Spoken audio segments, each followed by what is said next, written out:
Airbus is a leading manufacturer of space vehicles. One of them is Ariane 5, the world's leading launcher rocket to bring satellites into space. The new Ariane 6, whose first test is scheduled for 2020, is a more flexible and cutting-edge update of Ariane 5. It is currently being developed by Airbus Safran launchers on behalf of the European Space Agency.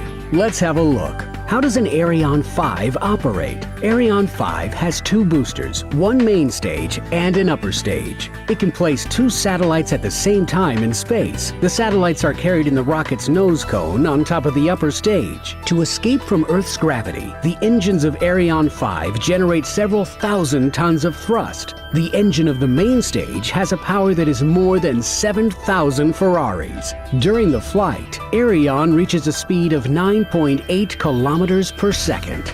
First, Ariane 5 travels straight up. At liftoff, the engines of the first stage and the boosters are ignited, and when the fuel is exhausted, boosters and main stage are jettisoned and fall into the ocean. Then the upper stage gets ignited. The upper stage transports the satellite in an elliptical orbit around the Earth. Once the so-called transfer orbit is reached, separation occurs and the satellite is released in space. Once positioned in orbit, the giant solar panels are deployed to generate power and the antennas swing out.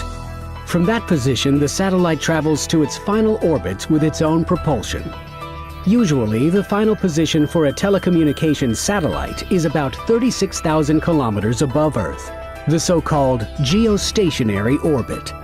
One may wonder how the satellite stays in orbit, but according to Newton's law of motion, an object will maintain its state of motion if not compelled to stop by an external force. Accordingly, the momentum and force of gravity have to be balanced.